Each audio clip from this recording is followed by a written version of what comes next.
A man tried to board a plane without a ticket for the first time, but the flight attendant immediately sensed something was wrong. She thought he might have a fear of heights, so she quickly handed him 2 bottles of water to help him calm down. Later, the plane hit severe turbulence and began to shake violently. Passengers who hadn't fastened their seat belts were thrown out instantly, and the oxygen masks dropped down as well.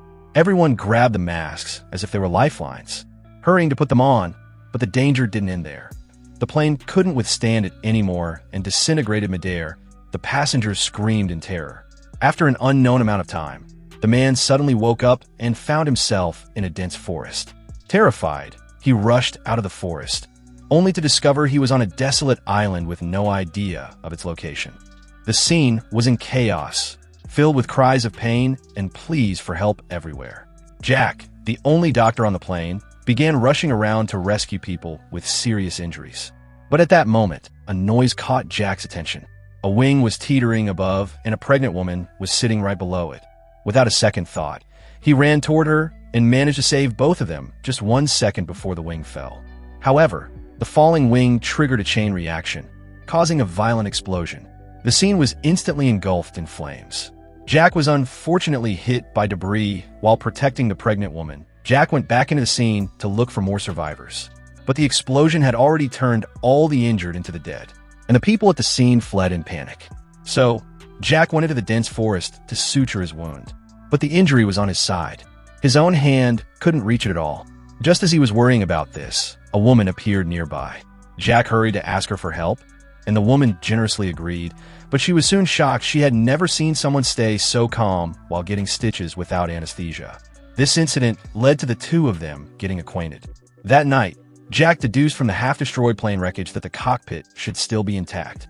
If they could find a signal transmitter inside, they would be able to call for rescue and leave the island. This reminded Kate she had seen thick smoke rising from a valley that day, which should be where the cockpit had crashed. She said she was willing to go with him to find it. Jack was delighted at this, feeling that rescue was no longer far away. But just then, a terrifying roar suddenly came from the distance. Everyone present tensed up instantly and looked in the direction of the sound. Trees in the distance were being broken nonstop. There seemed to be some huge creature in the forest approaching secretly. Fortunately, the monster didn't show up in the end. The next day came in the blink of an eye. Everyone gathered to guess what the monster was the night before.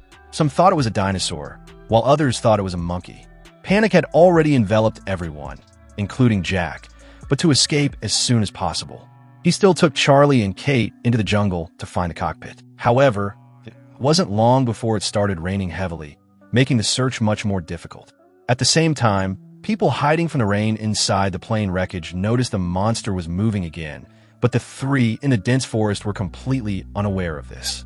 After walking for an unknown time, they finally found the nose of the plane under a big tree. Climbing inside, they saw that all the first-class passengers had been killed. Then Jack climbed to the cockpit door, picked up an iron block, and tried to break the lock. But the next second, he realized there was just a corpse inside. Unexpectedly, the captain suddenly woke up, scaring both of them. Luckily, the captain only had a slight concussion and was otherwise unharmed. The captain also told Jack the reason for the plane crash. As soon as the plane entered the sea area, the signal was lost. To ensure safety, the captain had planned to turn around and go back, but the plane was suddenly hit by a mysterious airflow. Based on previous data, they were at least thousands of kilometers away from the mainland. There was no way the rescue team could locate them. Hearing this, Jack and Kate completely broke down. In their despair, the captain suddenly remembered there was a backup radio. But after trying to operate it, he found the signal device was broken. With things as they were, everyone could only return to the camp to make further plans. But just then, a strange noise suddenly came from outside, and the plane began to shake. Terrified, everyone hurried to the window and saw a huge black shadow walking past the plane. The captain tried to look outside through the glass, but was suddenly dragged up by something. After the captain's death, the surrounding area fell silent again. But before they could catch their breath, the plane started shaking violently again. Jack didn't dare to delay. He quickly grabbed the signal device and fled into the woods. The roars coming from behind kept stimulating his already fragile nerves. Fortunately, there was a close call in the end. The monster didn't chase them. The three finally breathed a sigh of relief and started heading back to the camp. But as soon as they returned, they found two men fighting. Jack and Michael hurried to separate them. After asking, they learned that Sawyer suspected Said was the mastermind behind the plane crash because everyone in the cabin where Said was sitting had died. Only he survived. Wasn't that suspicious? Said was completely enraged when he heard this. Kate shouted loudly to stop them. She said they had found the signal device, but it was broken and needed someone to repair it. Finally, Said stepped forward and said he could fix it. As expected, Sawyer made a series of sarcastic remarks. Hugo tried to persuade Sawyer, but was also mocked. Jack couldn't stand it anymore and went over to warn Sawyer to shut up. Said had been a military communicator before, and this signal device was military fixing. It shouldn't be a problem. It wasn't long before Say repaired the signal device. But since the battery was almost dead, they needed to go to a higher place to use it to increase the chance of success. Hearing that they needed to climb the mountain, Kate fell into deep hesitation. But there was no other choice. Kate had to find Jack to discuss it. As expected, Jack firmly refused Kate's proposal. They had seen the captain die a terrible death, so Jack didn't want Kate to take the risk. But the signal device's battery was running out, and Kate insisted on giving it a try. Jack couldn't persuade her, so he had to agree to go with her and told Kate to be extra careful. So the five of them set off immediately. Unexpectedly, Sawyer followed them halfway. Everyone was disgusted by Sawyer's behavior after trekking through a dangerous mountain path. They soon entered the dense forest. Sawyer was still targeting Said constantly. Said couldn't stand it anymore and was about to lose his temper, but suddenly a noise came from behind. They immediately stopped and stared nervously at the grass in front of them. Everyone realized something was wrong and turned around to run, but Sawyer remained unusually calm. Seeing that everyone had run far away, Sawyer took out a pistol and fired at the distance, but his shooting skills were really bad. At the critical moment, Sawyer luckily hit the monster, and they narrowly escaped death. The teammates heard the monster scream and ran back.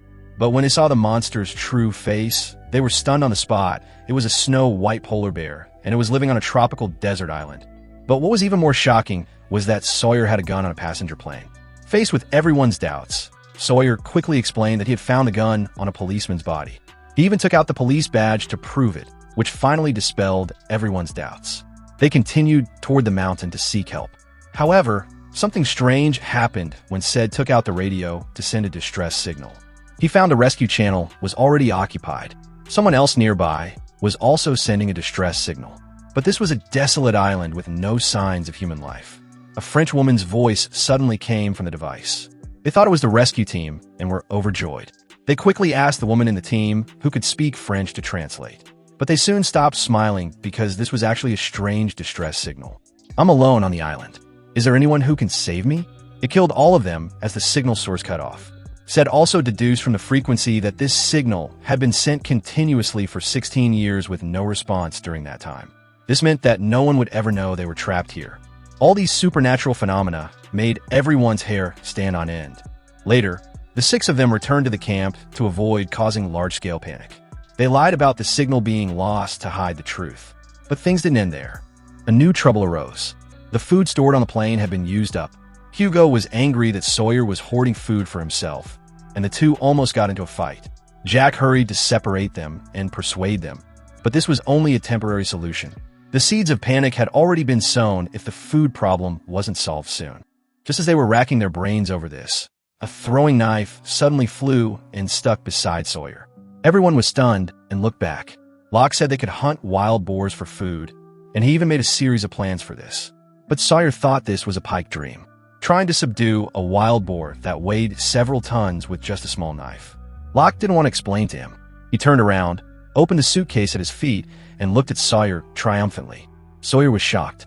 The three of them set off into the jungle immediately to look for wild boars. After walking for an unknown time, Locke seemed to sense something. He resolutely held out his hand to stop the other two. They found traces of wild boar activity in front of a big tree. When they reached the target location, Locke used hand signals to direct Tate to launch a frontal attack with him, while Michael would outflank from the side. But someone hated being pointed at, so he instinctively retorted to Locke, which unexpectedly alarmed the wild boar charged straight at them. Locke acted heroically and dodged, but Michael was unlucky. Fortunately, the wild boar didn't continue attacking Michael. Locke was also quite frightened. After a short rest, Kate suggested going back to the camp to recuperate before trying again, but Locke didn't want to miss this opportunity. He told the two to go back first, and said he would hunt the wild boar alone. So Kate had to take Michael back first, but as they walked, Kate suddenly stopped. She started taking off her pants. The next second, she climbed to the top of a tree and began testing the island signal. Michael could only sit on the ground, feeling frustrated. But just as the woman was getting the equipment ready, a roar suddenly came from the front. She was so scared that she dropped the equipment. Locke, who was not far away, was still unaware and continued searching for the prey. Just then, there was a movement from the wild boar in the grass ahead. Locke found the right position and chased forward quickly, but suddenly, the boar's grunts turned into screams. On the other side, when Kate and Michael returned to the camp, Jack came to ask about the hunting situation. He was told that Locke might have been killed. Just as the two were feeling sorry for Locke, Jack suddenly noticed a strange man watching them not far away. Jack stood up and chased after him without hesitation. But when he rushed into the woods, the man had disappeared without a trace. But Locke suddenly walked out of the dense forest. He had even caught a wild boar. That night, everyone began to pray for those who had died in the plane crash. During this time, Michael asked Locke if he had seen the monster. Locke said he hadn't. Michael didn't ask further. He just felt that Locke was becoming more and more unusual. The food problem was solved for the time being, but the fresh water stored on the plane was also about to run out. Just as Jack was getting annoyed about this, the mysterious man appeared again, but this time was different. He didn't disappear out of thin air. Instead, he stood there motionless. Jack approached carefully, wanting to know who the man was. But when he saw the man's face clearly, he was so scared that he collapsed to the ground, his face full of disbelief. It was his father, who had just died not long ago. Jack hurried to chase him, but in his hurry, he tripped over a tree branch and rolled down the hillside. He was about to fall off a cliff and die. But luckily, he grabbed a vine in time and saved his life. Jack couldn't climb up even with all his strength. At the critical moment, a big hand suddenly reached out from the bottom of the cliff. Jack looked closely and saw it was Locke who had found him. Later, Locke was curious about what Jack was doing on a mountain. Jack didn't hold back and told Locke about the mysterious man. He had thought Locke would think he was crazy, but unexpectedly, Locke not only believed him, but also told Jack that this place was very strange. It would be normal even if Ultraman appeared. After that, Locke left to continue looking for water sources. But as night fell, something even more strange happened. Jack clearly remembered seeing his father die with his own eyes. Moreover, he had taken this plane specifically to transport his father's body back to the United States. Just as he was struggling to figure this out, footsteps suddenly came from behind. Jack grabbed a torch and chased after the sound. In his panic, Jack accidentally found a cave. There was a big waterfall inside. Looking down, he saw a doll in the water, and there were more dolls on the ground as well. Jack followed the direction of the dolls and unexpectedly found the wreckage of the plane's cargo hold. When he saw that his father's coffin was intact, he finally breathed a sigh of relief. But when he opened the coffin, he was so scared by what was inside that he stepped back repeatedly. The body was gone. Jack completely broke down. He didn't understand why his father had faked his death, why he had appeared on the island, and why only he could see him while no one else could. Only then did Jack return to the camp.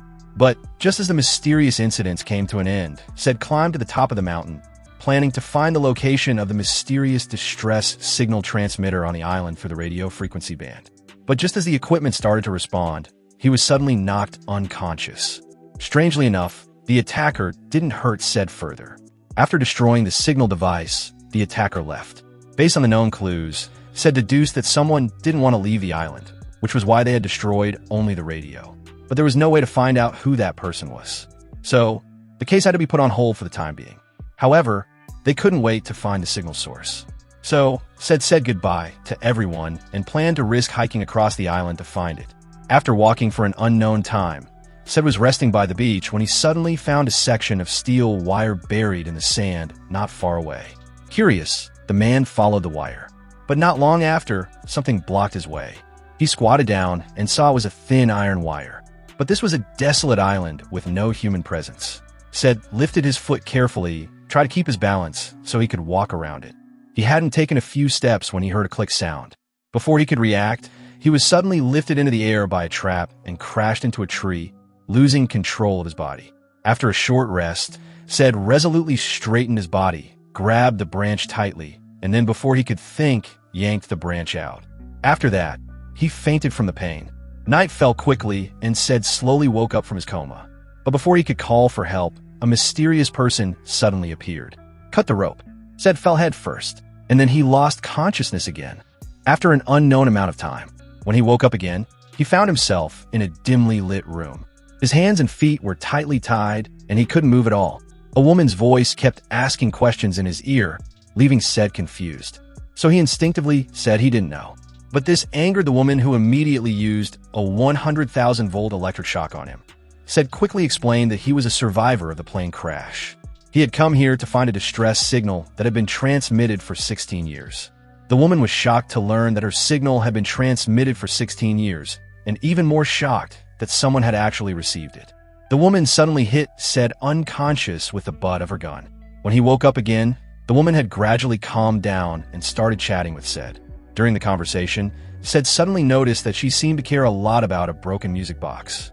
Hoping to win her favor, Said offered to fix it for her, but the woman didn't play by the rules.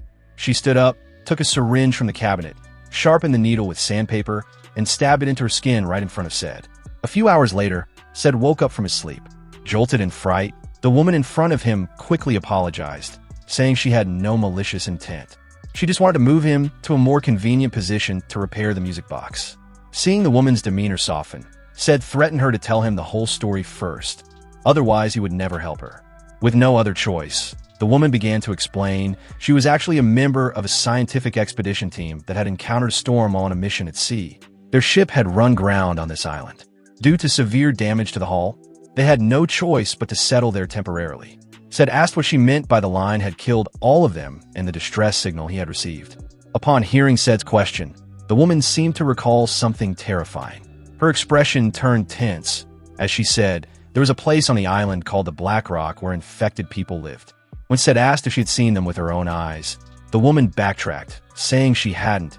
She had only heard voices occasionally.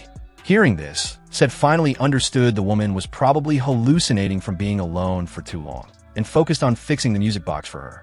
During this time, he also kept a backup plan. He didn't hand over the screwdriver, planning to find a chance to escape. Just as the woman was happily holding the repaired music box, a roar suddenly echoed around them. She grabbed her shotgun, ready to face the threat. As soon as the woman left, Said quickly used the screwdriver to break the chains. Then he took the island map, all the data materials, slung the shotgun over his shoulder, and fled into the woods. Unfortunately, the woman returned and noticed the commotion. She picked up her gun and walked towards Said's location. At the critical moment, Said had luckily circled around behind her and threatened her to drop the shotgun. However, the woman not only refused to comply, but also slowly raised the shotgun. Said thought she would end up dead on the spot. But the next second, he realized the woman had known all along that there were no bullets in the gun. Even though Said had thought about killing her, the woman had no intention of harming him. With no one to talk to, Said invited her to return to the camp with him. The woman said nothing. She just lingered for a moment to feel the presence of another human being, then stood up to leave. Before departing, she left Said with a warning.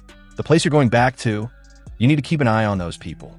Said was confused by her words. He couldn't help but stand up and ask why. The woman replied, "People know how to pretend." Ignoring the injury on his leg, he raced toward the camp as fast as he could, but disaster struck earlier than expected when the pregnant woman woke up. She was horrified to find her unborn baby gone. The sound of a baby crying kept echoing in her ears. Confusing her, she followed the cry. But halfway there, she encountered a man fortune telling his eyes had no whites, making him look extremely terrifying. Yet, the woman didn't seem scared at all. Soon she reached a baby stroller from which the crying was coming. Muffled by a white cloth, the woman felt scared, but to find out where her baby was, she mustered the courage to lift the cloth. Inside, however, was just a pile of minced meat. The woman was instantly petrified with fear. Charlie heard her scream and rushed over, only to find Claire had lost her mind and was attacking everyone around her. Luckily, Charlie calmed her down in time. They initially thought she had just had a nightmare, but when she looked down, the blood on her hands was still there. The next day came quickly. Dr. Jack examined Claire's palms and found that she had clenched her fists so tightly that her nails had pierced her skin, causing the bleeding. It was all a false alarm, but things were far from simple. That night, while the pregnant woman was still asleep, she was suddenly attacked. A flash of a knife danced across her belly. Everyone was woken by her screams and hurried to gather around Claire, but they found nothing out of the ordinary nearby. Claire said someone had stabbed her in the stomach with a knife. But when Jack lifted her shirt to check, there were no wounds on her belly. Jack thought Claire was suffering from prenatal anxiety and didn't take her claims seriously. He suggested treating her with a sedative. This immediately enraged Claire, who felt Jack didn't believe her. She packed her things and left the cave. When Charlie heard the news, he rushed after her to persuade her to come back. But not long after, Claire suddenly felt a sharp pain in her abdomen. It seemed like she was going into labor. Charlie hurried to the cave to inform Jack. By coincidence, he ran into their fellow survivor Ethan on the way. So, Charlie asked Ethan to go tell Jack while he went back to look after Claire. Not long after Charlie returned, Claire's abdominal pain gradually subsided. She could even walk on her own again. The two then planned to head back to the camp, but halfway there, they ran into Ethan. He hadn't brought Jack with him. Instead, he stared at Claire with a strange, unblinking gaze. At the same time, Sed suddenly returned to the camp. Limping, he told Jack that there were other people on the island. Before Jack could process this, Hugo brought more news. There was an extra survivor named Ethan. Among them, someone who hadn't been on the plane. This revelation sent shock waves through the group. Jack instantly realized the danger and rushed to search for Claire and Charlie with Locke catch, but it was too late. Apart from some signs of struggle, there was no trace of Claire or Charlie at the scene. Locke suggested returning to the camp first to gather supplies before continuing the search. But Jack was already in a panic. He blamed himself if he hadn't misjudged Claire's condition. She would never have left the camp, and none of this danger would have happened. He rushed into the jungle alone to search, but soon realized he was going in circles, unable to find his way. It wasn't until Locke caught up with him and the others that they resumed the search. Fortunately, they found one of Charlie's fingerless gloves along the way, proof they were on the right track. Unfortunately, they soon reached a fork in the road with footprints leading down both paths. The four of them decided to split up, but it began to rain heavily, making the search far more difficult. After walking for an unknown time, Jack found another of Charlie's gloves. But before he could feel relieved, Claire's screams echoed around them. Once they roughly located the sound, Jack climbed up along a vine without hesitation, with Kate following closely behind. Jack lost his grip and fell head over heels from the top of the slope. When he finally managed to roll over, he found Ethan standing right in front of him. Ethan kicked Jack without a word and warned him, "If you keep following me, I'll kill Charlie." He mustered all his strength to grab Ethan's legs and threw him hard to the ground. Jack then pressed his advantage. In return, Ethan landed several heavy punches, knocking Jack to the ground. A few minutes later, Kate found the unconscious Jack before they could even catch their breath. Jack insisted on continuing the search. Kate hurried to stop him, explaining that the rain had washed away all traces. But Jack ignored her and walked forward on his own. After walking for an unknown time, the two found Charlie hanging unconscious in midair from a tree. Jack didn't dare to delay. He rushed over to rescue Charlie. But by then, Charlie had already stopped breathing. No matter what Jack did to revive him, there was no response. Kate, unable to face the truth, turned away and burst into tears. But Jack still refused to give up. He kept hitting Charlie's chest harder and harder. Kate watched in horror as he grew more frantic. Just as Jack was about to give up and accept Charlie's death, Charlie suddenly took a breath. The two wept with joy, then carried Charlie back to the camp. When Jack asked about Claire, Charlie only said faintly, "Claire's the one they want," and refused to say anything more. Meanwhile, Locke's group was still searching the jungle. Boone saw that it was about to rain again and suggested returning the way they came and trying again the next day. But Locke wasn't ready to give up. He told Boone to go back first while he continued forward. With that, he tossed the only flashlight to Boone. Boone failed to catch it, and both of them froze. Why did the flashlight make a clinking sound like metal when it hit the dirt? Locke dug up the soil and found a metal plate underneath. He then tapped around with his knife. There was an empty space below. Locke said, "This is what we've been looking for." The two began digging and soon uncovered a strange metal hatchet's design was so unusual that it didn't seem to be from Earth. To find out what was inside, they secretly took a fire axe from the camp, hoping to force the hatch open, but they couldn't even scratch the glass window. Locke decided to return to the camp first to plan their next move. On the way back, Boone suggested telling the others about the hatch. Otherwise, their repeated empty-handed returns from hunting would only arouse suspicion, but Locke seemed to be hiding something. He firmly opposed Boone telling anyone about the hatch. Boone had no choice but to compromise, but he insisted on telling his sister Shannon. Locke saw how determined he was and reluctantly agreed. But before Boone could take 2 steps, Locke suddenly attacked him from behind, hitting him on the back of the head. When Boone woke up again, he was tied up tightly. Locke was calmly mixing some unknown liquid nearby. Boone was terrified. He begged Locke to untie him, but Locke ignored him. Instead, he held Boone's head down and slathered the unknown liquid all over his wound. Locke prepared to pack up and leave. Perhaps his conscience got the better of him before leaving. He tossed a knife to Boone, then hurried back to the camp, ignoring Boone's desperate shouts. As time passed, Boone tried to reach the knife with his hands, but Locke's binding was cleverly done every time he stretched his front hand forward. The ropes around his back tightened. Helpless, Boone could only shout for help, hoping someone would hear him. Meanwhile, Sed was drawing a topographic map of the island. He suddenly heard footsteps behind him and turned around only to find Locke passing by. During their conversation, Locke learned that Sed was trying to draw a map. He took the initiative to give Sed his only compass. Sed was confused. Why would a hunter who spent so much time in the jungle give away his only navigation tool? But to finish his map quickly, Sed didn't overthink it. However, he soon realized something was wrong. The compass had been tampered with. Its directions were completely reversed. Sed told Jack the truth, suspecting Locke was deliberately sabotaging their efforts. Jack was confused and couldn't make up his mind about what to do. On the other side, Boone was asleep when he was suddenly woken by a voice. Boone was confused, thinking he was hallucinating until the voice called again. He realized it was his sister coming to rescue him and shouted loudly. But his sister had also been tied up and brought there. Before Boone could react, he heard the monsters roar and his sister's screams for help in the distance. Boone didn't hesitate. He took a deep breath, enduring the agony of his dislocating arm, and reached for the knife. Finally, just as his arm was about to give out, he grabbed the knife and pulled it free, and raced toward the sound of his sister's voice. He found her under a big tree and rushed to cut her bonds, but the monster had already spotted him. Boone managed to untie the ropes just in time. He grabbed his sister and fled into the woods. At the critical moment, Boone and his sister hid in the bushes nearby, narrowly escaping. After an unknown time, the area outside grew quiet. Boone mustered the courage to go out and check the monster was gone. Shannon then asked Boone why Locke had kidnapped her for no reason. Boone didn't answer, planning to talk about it once they got back to the camp. But on the way back, Shannon kept asking questions. Frustrated, he told her about the hatch they had found. But this revealed their location. The monster appeared instantly. The two turned and ran. The monster grabbed Shannon and lifted her into the air, tearing at her violently. He then followed the direction the monster had left and found some blood by a small river. Boone looked upstream and saw his sister lying on the rocks by the riverbank. But what he saw made him stare in horror. His sister's upper body was covered in mangled flesh, her clothes soaked through with blood. Boone held her in his arms, calling her name over and over, but his sister was already dead. Night fell quickly. Boone returned to the camp and saw Locke sitting by the campfire, warming himself as if nothing had happened. The anger in his heart boiled over. He pulled out his knife and charged at Locke.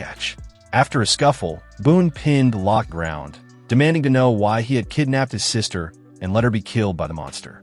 But Locke looked extremely surprised when he heard this, saying, "I didn't kidnap Shannon." Boone refused to believe him. Locke then asked, "If you held your sister's body, why is there no blood on you?" Boone was stunned. He had held his sister's corpse. Why wasn't there any blood on him? Locke pushed him away. He was about to ask for more details when Shannon's voice suddenly came from behind. Boone looked up and saw his sister standing unharmed by the water fetching water. His mind went blank, but then he suspected the substance Locke had put on his head was to blame. Locke denied it, explaining it was just antiseptic. He suspected the monster had deliberately tricked Boone, but he had no idea what its purpose was. Yet, strange things didn't stop there. The next day, while Kate and Sawyer were swimming in the lake, they found two human bodies at the bottom with a suitcase placed beside them. They brought the suitcase to shore. Sawyer noticed Kate seemed to recognize it and teasingly tried to claim it for himself. Kate forced herself to stay calm, saying, "It doesn't matter who takes it." But after Sawyer fell asleep, Kate snuck into his tent, planning to take the suitcase. However, Sawyer had been waiting for her. He grabbed her arm and pinned her down. Kate reacted quickly, slamming her head into Sawyer's nose and reaching for the suitcase. But the more she fought for it, the more determined Sawyer was to stop her. Kate had no choice but to leave. This only made Sawyer more curious about what was inside. The next day, he tried to break the suitcase open, but it was harder than he expected. Michael walked by and suggested he smash it open with brute force. Sawyer took his advice, went into the woods to find a rock, and started hitting the suitcase against it. But after several attempts, he still couldn't open it. Furious, he climbed to a high spot, planning to drop the suitcase and break it open on impact. But this didn't work either. Worse, Tate, who had been hiding nearby, took advantage of his frustration, grabbed the suitcase, and ran away with a triumphant smile. He chased after her. Kate, being a woman, couldn't outrun him for long. Sawyer soon caught up and pinned her down. Kate tried to use the same head, but trick again, but Sawyer dodged it easily. When they stood up, Sawyer offered to give her the suitcase on one condition. She had to tell him what was inside that made her so desperate to get it. But Kate fell into silence, staring at Sawyer without saying a word. Sawyer sighed, shrugged his shoulders, and walked out of the woods. But Kate didn't give up. She went to Jack for help, telling him the suitcase contained a large number of weapons and that it was dangerous for Sawyer to have it. But Jack wasn't easily fooled. Whatever was in that suitcase, it must be more important than just weapons to make Kate so anxious he insisted they open it together. Kate agreed without hesitation. Jack then went to Sawyer to ask for the suitcase, but Sawyer refused without a second thought. Jack then threatened him, "If you don't give it to me, I'll stop giving you the antibiotics for your arm." Sawyer backed down completely. Jack got what he wanted, but before leaving, Sawyer warned him, "Don't trust Kate." Jack took the suitcase back to the cave, took the key from Kate, and began the long-awaited task of opening it. As expected, the suitcase was filled with weapons for AWM sniper rifles along with thousands of rounds of ammunition. But the weapons didn't matter. The real secret was a small, unassuming envelope, Kate's secret. Jack handed her the envelope and told her to open it herself. But it turned out to be just a model airplane. Jack was completely dumbfounded and asked Kate, "What the hell is this thing?" Kate didn't want to answer. Jack stepped forward to press her for answers. Kate broke down and told him it belonged to the person I loved. I accidentally killed them. A beautiful woman was bathing in the sea in a bikini, but her husband, a total chauvinist, insisted on taking her home immediately, but one man kept staring at her. The two were about to fight when the woman suddenly slapped the man across the face, leaving him stunned. It would have been normal for a wife to defend her husband, but things took a weirder turn. The woman secretly went to Michael and revealed her husband's secrets. Two men snuck into the woods, but a strange noise suddenly echoed around them. One of the men collapsed to the ground instantly. Charlie, confused, glanced nervously around, but though a man was walking toward him, no doubt the one who attacked. Charlie grabbed his stick, determined to strike first, but the man easily dodged. The man then threatened Charlie. "By tomorrow evening, you must bring the pregnant woman from your group here. Otherwise, I'll kill all of you." With that, he turned and left. The survivors were furious when they heard the news, but the enemy was hidden while they were exposed. Their only option for now was to set up defenses. They laid countless tripwire traps around the camp. Next, they lit bonfires around the camp and posted sentries every 10 m, rotating 24 hours a day. But disaster still struck. A man was found dead on the beach the next morning, his neck twisted clean off by hand, yet no one had noticed a thing. Panic swept through the camp instantly. Some even began avoiding Claire, blaming her for everything. Claire, still in the dark, sensed the tension and asked her friends. Only then did she learn the truth. At the same time, Jack planned to take the initiative. He retrieved a mysterious leather case from the bushes, made sure no one was following him, then opened it carefully. Inside were 4 police issue pistols. Now they had weapons. The group suggested using Claire as bait to lure him out, but Charlie firmly opposed the idea. As the 4 argued, Claire spoke up. She was willing to go. She didn't want anyone else to die because of her. There was no time to waste. A group of 6 set off immediately. Charlie didn't know how to use a gun, so he stayed behind on standby. After they left, it began pouring rain. Claire walked alone through the woods while the others hid nearby in ambush. Seth took position high up to keep watch. Sawyer guarded the flanks. Shaq prepared for a frontal attack, and Locke covered the rear, waiting for their target to take the bait. Just as Claire let her guard down in the next second, a man charged at her. Claire turned and ran, but at the critical moment, Jack rushed in from the side and tackled Ethan to the ground, but his pistol slipped out of his hand. Jack didn't care about the gun. He seized the opportunity and grappled with Ethan.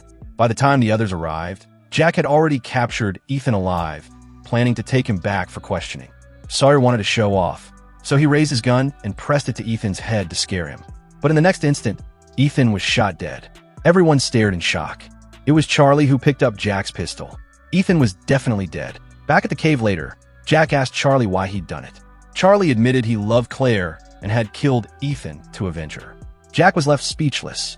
He turned to find said planning to study the map they'd stolen from the Frenchwoman to find the native location. But just then, Hugo suddenly spotted a familiar sequence of numbers on a scrap of paper. It hit him instantly. The plane crash on the island might not have been an accident at all. This poor guy was about to strike it rich. He clutched a lottery ticket in one hand and stared fixedly at the TV as the final winning number appeared. The guy had a heart attack and fainted on the spot. Yes, he'd won. It was his first time buying a lottery ticket and he'd hit the jackpot. $160 million. He was in the spotlight everywhere. But little did he know, his real misfortune was just beginning. One second, he was saying he'd take his grandfather on vacation.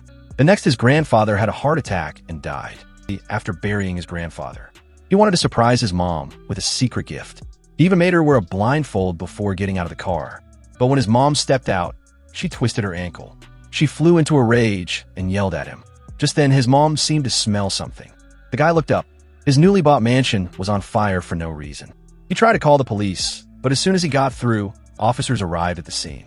The guy was confused until the police pointed their guns at him. He was thrown in jail, though he was released the same day. It turned out the police had mistaken him for a suspect while patrolling the streets. But these consecutive accidents felt too coincidental. Could the money be cursed? But he wasn't the only lottery winner. The guy suspected the sequence of numbers was to blame. His lawyer thought he was being paranoid until it became clear it wasn't just him who had bad luck. Anyone close to him suffered misfortune, too. To uncover the truth, Hugo went to a mental hospital to find a friend who told him the numbers. But when Hugo asked questions, his friend acted as if he couldn't hear. He just kept muttering the numbers over and over. It wasn't until Hugo mentioned he'd won the lottery that his friend snapped to his senses. He shouted frantically, "You should stay away from those numbers. Otherwise, the disasters will keep repeating." The friend told Hugo, "Go to Australia. Find someone named Sam. He'll tell you the truth." Hugo was skeptical, but he went to Sam's house anyway to find answers. He was told Sam was dead, but luckily, when Hugo explained why he'd come, Sam's wife revealed she knew about the numbers too. It turned out Sam had served in a U.S. Navy listening post monitoring radio waves over the Pacific. But one night, 16 years ago, a voice suddenly came over the radio, repeating the sequence of numbers nonstop. At first, Sam didn't think much of it until strange things started happening. Sam joined a gambling game, guessed the number of beans in a basin, won $1 million. But on their way home, Sam and his wife got into a car crash. His wife lost a leg. Sam walked away unharmed. After testing it repeatedly, Sam realized everything was connected to the numbers. They moved to Australia, hoping to stop the tragedies, but it didn't work. In the end, Sam shot himself, but the woman flew into a rage. She refused to believe a sequence of numbers could bring misfortune, calling it a coward's fantasy. To avoid reality, Hugo was unsure what to do. He decided to head back to the U.S. first, but an accident happened mid-flight. Even more surprisingly, most passengers survived and Hugo's bad luck disappeared. Not long after, he saw the same sequence of numbers again. Determined to find the truth, Hugo snuck out of the camp to find the woman and asked her about it. He searched the island's coastline and found a cable leading into the jungle. He followed it, trekking through mountains and rivers, and finally found the mysterious woman. Hugo quickly pulled the journal from his pocket to explain his purpose. He said he was a plane crash survivor. Only then did the woman lower her guard and start explaining the number's origin. 16 years ago, her oceanographic research team had accidentally picked up radio waves carrying the numbers. Curious about their source, they changed course to find the signal. Along the way, their ship hit a reef and ran aground on the island, but they didn't give up. Weeks later, they found a signal tower, a place they called the Black Rock. Not long after, though, all her teammates died of illness. As for the number's secret, she had no idea. Hugo had to return to the camp to plan his next move. What he didn't know, the same mysterious numbers were on the secret hatch Locke had found. 2 plane crash survivors found a mysterious device on the island. It had a hatch, but no keyhole or door knob. Clearly, its designer didn't want anyone getting in. To find out what was inside, they used debris from the plane to make a crude wrecking hammer. hoping to force the door open with a loud crash. The impact shattered their support structure, but the door remained unscathed. Locke flew into a rage, kicking and yelling at the door. Just then, Boone ran over and told him to look down. Locke saw his calf was injured, but he felt no pain at all. That night, Locke tested himself, pricking his leg with a steel needle, burning it with a torch. Still no sensation. He suspected the device was to blame. He was determined to open it. But just then, the roar of a plane engine echoed in the sky.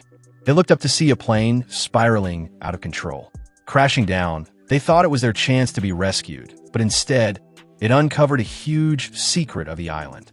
The two rushed toward the crash site without hesitation. Along the way, Locke spotted something, picked it up across. Boone thought it belonged to someone from the camp, but when Locke pulled a vine, a badly decomposed body fell from the tree. It had gold teeth, $100,000 in Zimbabwean dollars in its pocket, and a .42 caliber German-made pistol. They continued on and finally found the plane stuck in a tree. Strangely, even though it had just crashed, it was already covered in moss. Locke's leg injury flared up, making it hard for him to move. Boone went to check the plane alone. Inside, Boone found an aviation map. Before he could study it, the plane lost balance and shook violently, nearly falling from the tree.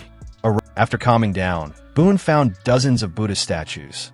When he broke one open, he found contraband inside. Frustrated at finding nothing useful, Boone was about to leave until he noticed the plane's radio still worked.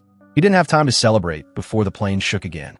On the verge of crashing, Locke shouted for Boone to get out, but the radio had already connected. As soon as he finished speaking, the plane lost all balance and plummeted head first to the ground with a deafening crash. Locke didn't care about his leg anymore. He rushed to rescue Boone. Boone was badly injured. Locke, summoning strength he didn't know he had, lifted Boone onto his shoulders and carried him back to the camp. Half an hour later, Locke brought Boone to the camp. When Jack asked what had happened, Locke lied. He fell off a cliff. Jack began treating Boone, but when he called for Locke's help, Locke had already left the camp. He went to the hatch and cried out loud. It turned out Locke had been a paraplegic, unable to walk until he came to the island. He thought it was the island's magic, but now his legs had gone numb again. He knelt by the hatch, desperate for answers, but got no response. Suddenly, it lit up with flashes of light. The island was answering. At the same time, Boone woke up from his coma and told Jack about the hatch. Before Jack could ask more, Boone passed out again. Jack then noticed Boone's leg was swollen. It wasn't a fall injury like Locke had claimed. His treatment plan had been wrong from the start. The next day, Boone died. Coincidentally, Claire's baby was born the same day. The group was torn between joy and sorrow, but Locke was nowhere to be seen. It wasn't until Boone's funeral that Locke returned to the camp. Covered in blood, he told everyone he'd hidden the truth about the plane. Jack flew into a rage. Boone's death had pushed him over the edge. He charged at Locke, ready to kill him. The others rushed to pull them apart. After calming Jack down, asked Locke to take him to the plane, claiming he wanted to find the radio. In reality, he planned to question Locke. That's when they uncovered a shocking secret. Locke, the one who'd knocked Sahid unconscious and destroyed his radio equipment, lost his temper and pointed a gun at Locke's head. Locke quickly explained, "I was worried the radio would give away our camp's location, drawing an attack from the natives." Reluctantly believed him, but when he asked about the hatch, Locke played dumb again. In the end, Locke had to take Jack and said to the hatch, but he kept quiet about the lights. Jack wanted to open the hatch, but firmly opposed it. "We have no idea what dangers might be inside," he said. "Opening it recklessly could be catastrophic." They had to put the hatch on hold, but there was good news. Michael's raft was finished. Just as they were about to launch it, Walt suddenly noticed something. Everyone looked. A column of black smoke was rising from the center of the island. At the same time, Danielle arrived unexpectedly. Drawn by the smoke, Danielle told them, "The black smoke is a signal. When it appears, the natives are coming to attack. Your only choices are hide or die." Desperate, Jack took Danielle to the mysterious hatch, hoping she knew how to open it to use it as a shelter. Danielle had never seen it before, but she knew where to find explosives. Time was short. The group prepared to leave immediately, but before they set off, a man approached Jack. "I'm a chemistry teacher," he said. "I can help with the explosives." Jack agreed. A group of 6 set off. After walking for an unknown time, Danielle suddenly stopped the group. "The next area is dangerous," she said. "My teammates died nearby. We have to run through it quickly." The chemistry teacher panicked and tried to run away. Jack stopped him. What about the explosives? But the teacher was too scared. Handled them gently. He shouted, then fled. Then it started raining heavily, making the already rough mountain path even slipperier. Just then, everyone heard a noise. They looked up. The lost chemistry teacher had found his way back. But in the next instant, the monster appeared. Everyone ran for their lives. Locke, however, was surprisingly calm. Instead of running, he stood there, waiting for something. Danielle and the others hid in the bushes. The monster's roar stopped, replaced by heavy footsteps nearby. Seconds later, the footsteps faded. The air fell silent again. Everyone breathed a sigh of relief and regrouped. The chemistry teacher didn't dare to split off again. After walking for hours more, they finally reached the explosives location, a dilapidated pirate ship. Everyone stared in shock. It was 4 kilometers from the coast. Danielle had no answer. She showed them the way, then turned and left. Locke and 2 others went inside the ship. The hold was filled with cells with iron shackles. It was a medieval slave ship. Shaq opened one of the doors and found crates of explosives. But when they carried the crates out, the chemistry teacher rushed over to stop them. One wrong bump and it'll explode. He then demonstrated the correct way to handle it. First, lift the explosives carefully by both ends. Then, soak a shirt in water. Wrap the explosives gently in the wet shirt to keep them damp, but the bomb exploded suddenly, leaving no trace behind. After a short rest, Jack and Locke tried again, learned from their mistake. They were even more careful. Luckily, they succeeded without incident. They packed the explosives into backpacks. The 4 then headed back to the hatch. Along the way, Jack suddenly spotted a wisp of black smoke drifting through the bushes. He thought he was hallucinating and asked Kate to confirm she'd seen it, too. They realized danger was near and hurried to leave, but the monster still found them. In an instant, trees were uprooted around them. The 3 panicked and ran. Locke didn't run. Instead, he walked toward the monster, his face filled with excitement. Jack realized something was wrong and turned back, but it was too late. The monster burst out of the ground and dragged Locke away. But the monster was too strong. Jack could barely hold on. He couldn't pull Locke out. In desperation, Jack told Kate to bring the explosives and threw them into the cave. With a muffled explosion, the monster released Locke and vanished into a cloud of black mist. Strangely, instead of being grateful, Locke glared at Jack as if angry that Jack had hurt the monster. Meanwhile, the raft was successfully launched. A small group set off to find help. Late that night, Sawyer picked up a passing ship on the radio, but it didn't hesitate. They fired a flare immediately. Minutes later, a ship approached. They were overjoyed, thinking their suffering was finally over. But when the ship's crew learned their situation, they demanded, "Hand over Walt." Michael thought he'd misheard, but the answer was the same. "We're taking Walt." Tension spiked. Sawyer sensed danger and slowly reached for the gun at his waist. The lights went out. Sawyer fired but missed.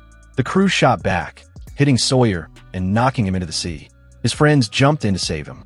The crew seized the opportunity, swarming forward to throw Michael into the water too and kidnap Walt. Before leaving, they threw a bomb to destroy the raft. Michael could only watch as his son was taken away. Screaming in despair on the island, Jack asked Locke, "Why did you look at me like that? Were you trying to protect the monster?" Locke stopped pretending. He laid out his beliefs. The plane crash wasn't an accident. It was fate that brought us here. How else could we have survived the plane breaking apart? He continued, Boone being crushed by the plane, the black smoke rising. None of this is a coincidence. These things happened to lead us to opening the hatch. But Jack was a realist. He didn't believe in fate. The 4 then placed the explosives near the hatch and laid the fuse. But just as they were ready, Hugo's flashlight fell. He bent down to pick it up and accidentally saw a sequence of numbers on the hatch. The same devil's numbers his friend had talked about. Hugo realized something terrible was about to happen. He rushed forward to stop the detonation. Locke ignored him and lit the fuse. Jack pulled Hugo away just in time. The next second, the hatch exploded violently, lighting up the sky when the smoke cleared. The hatch door was completely destroyed. Jack and the others opened it carefully and were stunned. Inside was a ladder leading down into an endless tunnel, the island's secret. Season 1 of Lost ends here.